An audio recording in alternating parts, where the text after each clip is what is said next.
ओम नमो भगवते वासुदेवाय। नमस्कार दोस्तों, स्वागत है आप सभी का हमारे YouTube चैनल पर। दोस्तों, आज मैं आपको श्रीमद् भागवत महापुराण की कथा सुना रहा हूँ। आप सभी भक्तजन इस कथा को श्रद्धा पूर्वक मन लगाकर सुने। भगवान श्री कृष्ण आप सभी की मनोकामना पूर्ण करेंगे और आप सभी के कष्टों को हर लेंगे। दोस्तों, पिछली कथा में हमने सुना था महर्षि व्यास का असंतोष। आज की कथा में हम सुनेंगे भगवान के यश कीर्तन की महिमा और देवर्षि नारद जी का पूर्व चरित्र। सूत जी कहते हैं, तदंतर सुखपूर्वक बैठे हुए वीणा पानी परम यशस्वी देवर्षि नारद ने मुस्कुराकर अपने पास ही बैठे ब्रह्मर्षि व्यास जी से कहा। नारद जी ने प्रश्न किया, महाभाग व्यास जी, आपके शरीर एवं मन दोनों ही अपने कर्म एवं चिंतन से संतुष्ट है ना?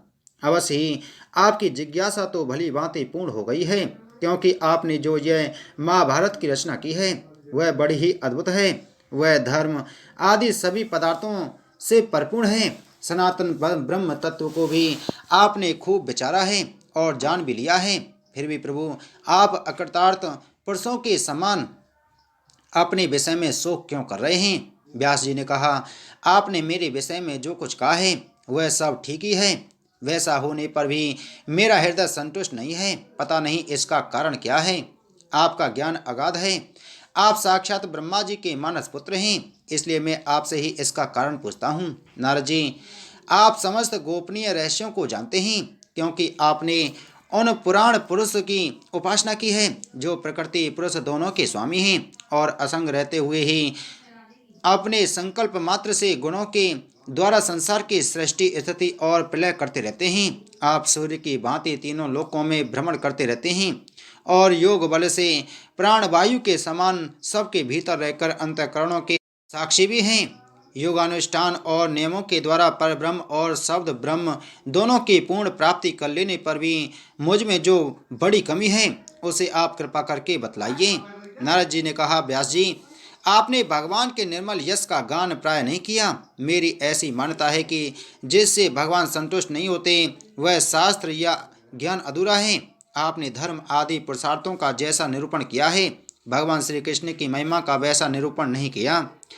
जिस वाणी से चाहे वह रस भाव अलंकार आदि से युक्त ही क्यों न हो, जगत को पवित्र करने वाले भगवान श्री कृष्ण के यश का कभी गान नहीं होता। वह तो कौ के लिए उचेष्ट फेंकने के स्थान के समान अपवित्र मानी जाती है। मानसरोवर के कमनीय कमल वन में बिरहने वाले हंसों की भांति ब्रह्मधाम में विहार करने वाले भगवत चरण बिंद आश्रित परमहंस भक्त कभी उसमें रमण नहीं करते। इसके विपरीत जिसमें सुंदर रचना भी नहीं है और जो दूसरे शब्दों से युक्त भी है, परंतु जिसका प्रत्येक श्लोक भगवान के स्वयं सूचक नामों से युक्त है, वह वाणी लोगों के सारे पापों का नाश कर देती है, क्योंकि सत्पुरुष ऐसे ही वाणी का श्रवण गान और कीर्तन किया करते हैं।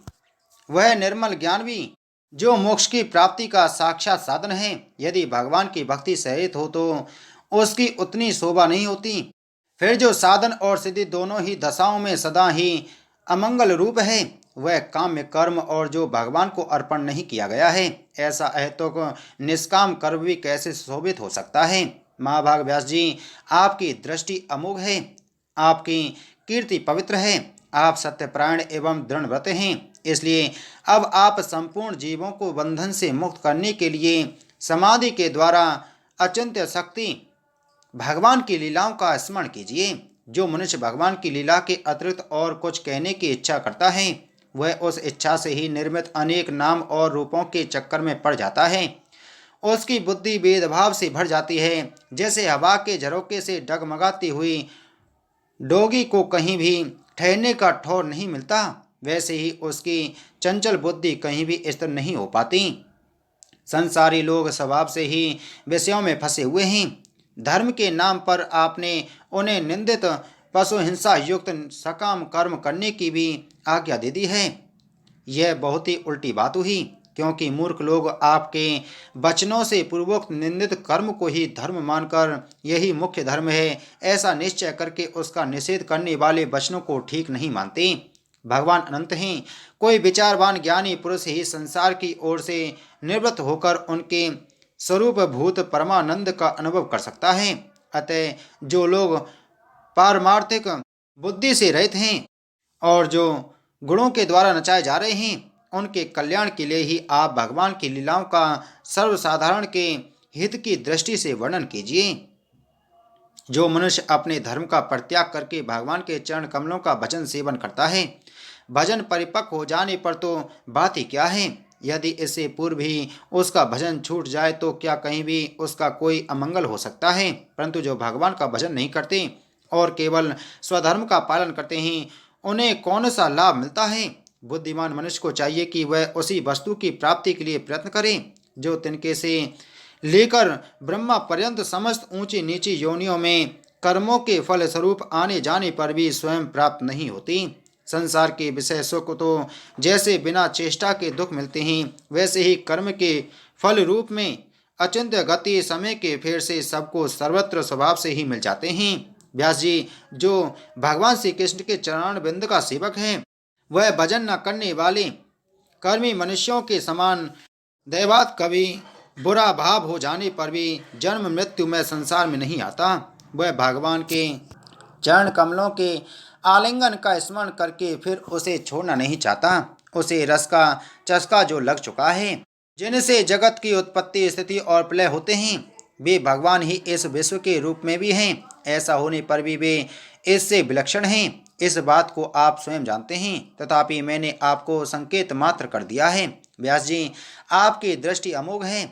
आप इस बात को जानिए कि आप पुरुषोत्तम भगवान के कलावतार हैं। आपने अजन्मा होकर भी जगत के कल्याण के लिए जन्म ग्रहण किया है, इसलिए आप विशेष रूप से भगवान की लीलाओं का कीर्तन कीजिए।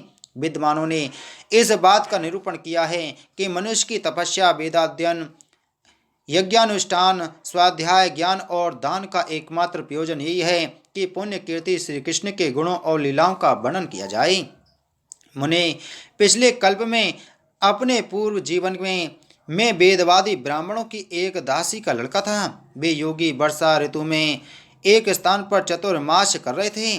बचपन में ही मैं उनकी सेवा से नियुक्त कर दिया गया था।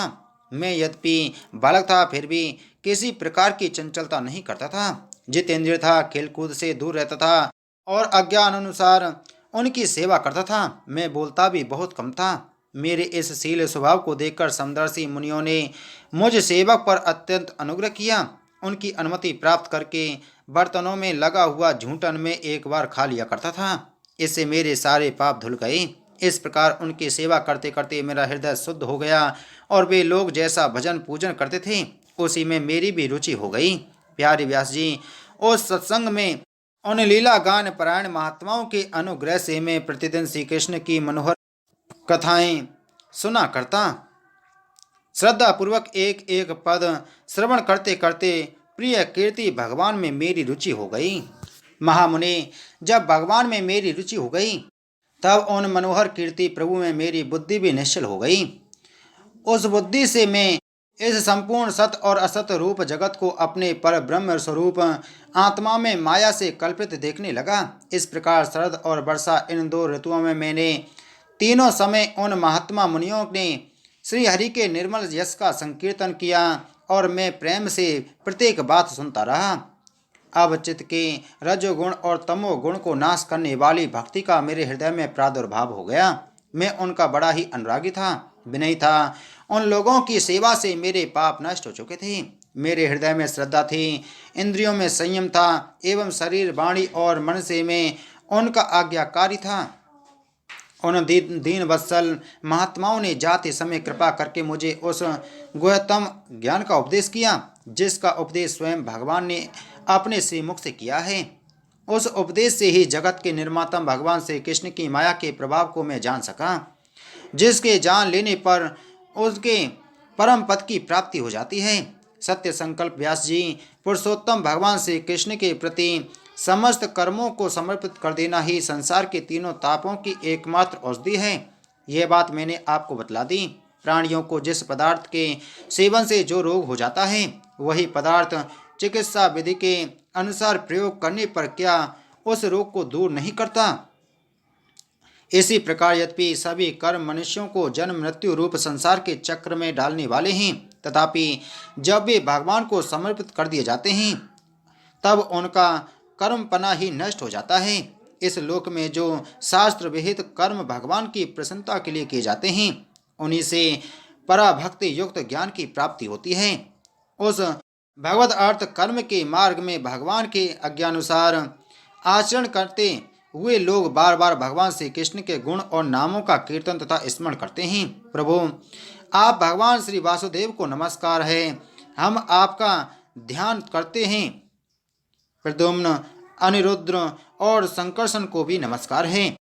इस प्रकार जो पुरुष चतुर्व्यय रूपी भगवान मूर्तियों के नाम द्वारा प्राकृत मूर्ति रहित अप्राकृत मंत्र मूर्ति भगवान यज्ञ पुरुष का पूजन करता है, उसी का ज्ञान पूर्ण एवं यथार्थ है। ब्राह्मण, जब मैंने भगवान की आज्ञा का इस प्रकार पालन किया, तब इस बात को जानकर भगवान श्री कृष्ण ने मुझे आत्मज्ञान, ऐश्वर्य और अपनी भार रूपा प्रेमा भक्ति का दान किया। व्यास जी, आपका ज्ञान पूर्ण है।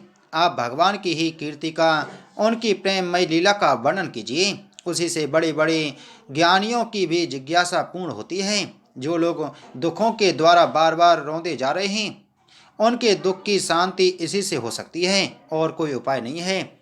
बोलो श्रीमद् भागवत महापुराण की जय। बोलो श्री कृष्णचंद्र भगवान की जय।